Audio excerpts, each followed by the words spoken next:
Viewers வணக்கம். நான் உங்கள் டிராவல் வித் புருஷோத்தமன். நம்ம இன்னைக்கு பார்க்குறது என்ன, பெங்களூர் சிட்டியில் இருக்கிற மிக பழமையான கோவில் இது. இந்த கோவிலுக்கே மிகப்பெரிய ஒரு நல்ல ஒரு பேர் உண்டு. ஏன்னா இந்த கோவில் ரொம்ப பழமையான ராஜர் காலத்தினால் கட்டப்பட்ட மிகப்பெரிய கோவில் இது. கோவில்னால் இது வந்து மிகப்பெரிய கோவில்னால் கல் கட்டடமோ கல் செங்கலோ இல்லை கருங்கல்லோ வச்சு இந்த கோவில் கட்டப்படலை. இது ஒரு மிகப்பெரிய பாறை மலைன்னு சொல்லலாம். இது குட்டலின்னு சொல்லுவாங்க. குட்டான மலை மலை அது சுற்றிட்டு சேர்ந்தது அள்ளி. அள்ளின்னா கிராமம் அப்படின்னு சொல்லுவாங்க. மலை கிராமம்னு சொல்லலாம் தமிழில். கன்னடாவில் வந்து குட்டலின்னு சொல்லுவாங்க. அந்த மாதிரி ஒரு நல்ல ஒரு ஏரியா இது. பெங்களூரில் சாமராஜ்பேட்டை சிட்டி மார்க்கெட் கேள்விப்பட்டிருப்பீங்க. பக்கத்துலேயே சாமராஜ்பேட்டைன்ற ஏரியா கேள்விப்பட்டோம். மைசூர் மகாராஜர் கிருஷ்ணதேவராயர் மகாராஜரால் இது ஒரு லேஅவுட் பண்ணப்பட்டுச்சு. சாமராஜ்பேட்டைன்ற ஒரு ஏரியா பக்கத்துலேயே கெம்பாபுதி கேரேன்னு சொல்லுவாங்க. இது ஒரு மிகப்பெரிய ஏரி பக்கத்துலேயே குட்டாலின்ற ஒரு ஏரியா இங்கே இது பண்ணியிருக்கிறாங்க. இந்த குட்டாலின்னா இந்த தான் மலை கிராமம்ன்ற மாதிரி ஒரு இது. கன்னடாவில் குட்டலின்னு சொல்லுவாங்க. இது ரொம்ப மிக பழமையான கோவில் இது, பழமையான ஏரியா இது. அப்புறம் இந்த கோவிலுக்கு என்னென்ன சிறப்பு அந்தஸ்து என்னென்னா, வருஷத்துக்கு ஒரு முறை வந்து சூரியன் வந்து இந்த சிவன் மேலே படுவார் அப்படின்னு சொல்லுவாங்க. சிவனுடைய ஆசீர்வாதத்தை சூரியன் வாங்குறதா அப்படின்னு சொல்கிறாங்க. அந்த மாதிரி இது எப்படி இது வாங்குவாருன்னு நம்ம இது உள்ளே போய் பார்த்தோமா, அவ்வளோ பள்ளத்தில் அந்த சிவனும் ரொம்ப உள்ளே இருப்பார். அவர் மேலே எப்படி இந்த சூரியன் விழுவார் வருஷத்துக்கு ஒரு முறை, அது எப்படி அவர் வந்து தொடராருன்றது ஒரு மிகப்பெரிய ஆச்சரியமான ஒரு மிகப்பெரிய விஷயம். அந்த மாதிரி ஒரு ஆச்சரிய பிரமாண்டமான ஒரு பெங்களூர் சிட்டியில் முக்கியம் இருக்கிற இது ஒரு நல்ல கோவில் இது. நீங்கள் பார்க்குறது travel with Purushothaman YouTube channel. Subscriber பண்ணுங்கள், லைக் பண்ணுங்கள், கமெண்ட் பண்ணுங்கள். அப்புறம் இந்த கோவிலை பற்றி சொல்லணுன்னா, அந்த நம்ம தமிழ் நடிகர் மிக பிரபலமான நடிகர் ரஜினிகாந்த், அவர் பிறந்து வளர்ந்த ஏரியா இது குட்டலின்ற ஏரியா. அவர் வந்து இந்த கோவில் பக்கத்துலேயே இருக்கிற இந்த இப்போ தெரியுது பாருங்கள், இந்த கேட்டு, அந்த அவர் ரஜினி புகைப்படம் தெரியுது. அவர் அங்கே தான் படித்தார் அப்படின்னு சொல்கிறாங்க. கங்காதரன்ற கோவில் சிவனுடைய ஆசீர்வாதத்தை இவர் பல முறை வாங்கியிருப்பார். அந்த மாதிரி ஒரு நல்ல ரொம்ப பிரசித்தியான கோவில் இது. அவ்வளோ பிரபலமான ஒரு நடிகர் இங்கே பிறந்து வளர்ந்த ஏரியா இது. இங்கே இருக்கிற கவர்மெண்ட் ஸ்கூலில் படிச்சிருக்காரு. அந்த ஸ்கூலையும் ஒரு நல்ல ஒரு ஸ்தாபனத்தில் கட்டி கொடுத்துருக்குறாரு, நல்ல ஒரு பிரம்மாண்டமாக. அவர் மாதிரி பல பேர் படிக்க, அவர் மாதிரி பல பேர் நல்ல ஒரு முன்னேற்றத்துக்கு வரக்கூடிய ஒரு நல்ல விஷயங்களாக இது ஒரு செய்யப்பட்டிருக்காரு இங்கே ரஜினிகாந்த் அவர். நீங்கள் பார்க்குறது travel with Purushothaman YouTube channel. Subscriber பண்ணுங்கள், லைக் பண்ணுங்கள், கமெண்ட் பண்ணுங்கள். வாங்க நம்ம இந்த ஸ்ரீ ரவி கங்காதேஸ்வரர் கோவிலை சுற்றி பார்க்கலாம்.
ரொம்ப மிகப்பெரிய கோவில் இல்ல இது. சிவன் கோவில். இது ரொம்ப சிறிய கோவில் தான் இது.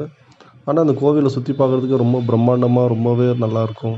ஏன்னா, அந்த கோவில் வந்து மிகப்பெரிய ஒரு பெரிய பாறை. அந்த பாறைக்குள்ள அமைக்கப்பட்டிருக்கிற அந்த கோவில். இந்த கோவிலுடைய பிரகாரத்த சுத்தி வர்றதுக்கு நம்ம ரொம்ப ஒரு சந்தோஷமாவும் ரொம்ப மன திருப்தியா இருக்கும். ஏன்னா, அந்த பிரகாரமே வந்து ரொம்ப சின்ன சந்து. அந்த சந்துல வந்து ரொம்ப ஒரு அமைதி சாந்தமா உக்காந்து மெதுவா சுத்திக்கிட்டு வரணும். ஏன்னா, வழியே இல்ல. அதான் நின்னுகிட்டு சுத்திக்கிட்டு வர அளவுக்கு வழி கிடையாது. அதான் அந்த கோவில் எப்படி இது அமைக்கப்பட்டிருப்பாங்க, எப்படி சிலைகள் நிறுவப்பட்டிருப்பாங்க. இது இது எப்படி இது சாத்தியன்ற மாரி ஒரு மிகப்பெரிய ஒரு ஒரு ஆச்சரியத்த இந்த கோவில் இருக்குது. பெங்களூர் சிட்டில ரொம்ப ஒரு நல்ல ஒரு கோவில்னா இது முக்கியமான இந்த கோவில சொல்லப்படலாம். மிக பழமையான கோவிலு. அந்த ராஜர் காலத்துல கட்டப்பட்ட கோவில். எந்த ஒரு எதிர்பார்ப்புமே இல்லாத ஒரு கடவுளுடைய வழிபாட்டுக்குன்னே ஒரு இதுவாக ஒரு கட்டப்பட்டுக்கிற அந்த கோவில் இது. நீங்க பார்க்குறது travel with Purushothaman YouTube channel. Subscribe பண்ணுங்க, லைக் பண்ணுங்க, கமெண்ட் பண்ணுங்க. வாங்க அந்த சிவனுடைய ஆசீர்வாதத்தை நம்ம வாங்கலாம்.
ஏன் இன்னைக்கு இவ்வளோ ஜனம்னா, இது வந்து 2024 கடைசி நாள். கடைசி திங்கட்கிழமை இது. இது வந்து அது இல்லாத வேற இது வந்து அமாவாசை நாள்.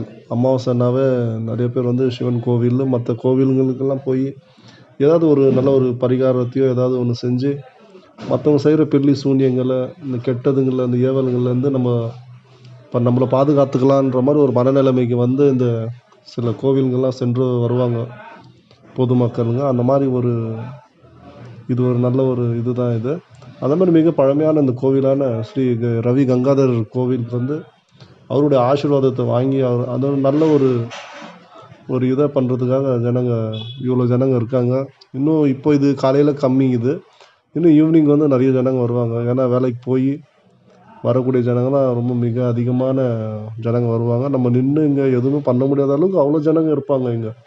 ஏன்னா அந்த கோவிலுக்குன்னே தனி ஒரு அந்தஸ்து, தனி ஒரு நல்ல ஒரு பெருமை இருக்குது அந்த கோவிலுக்கு.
நம்ம இந்த கோவில் வெளியெல்லாம் சுற்றிட்டோம். அப்புறம் நமக்கு உள்ளே வந்து கோவிலுக்கு உள்ளே வந்து பர்மிஷன் இல்லை. இருந்தாலும் ஒரு ஒரு சில அந்த முன்பகுதி மட்டும் வீடியோ எடுக்கப்பட்டிருக்கு. நீங்கள் பார்க்கலாம். நீங்கள் பார்க்குறது travel with Purushothaman YouTube channel. Subscribe பண்ணுங்கள், லைக் பண்ணுங்கள், கமெண்ட் பண்ணுங்கள். வாங்க நம்ம அந்த கோவிலை பார்க்கலாம்.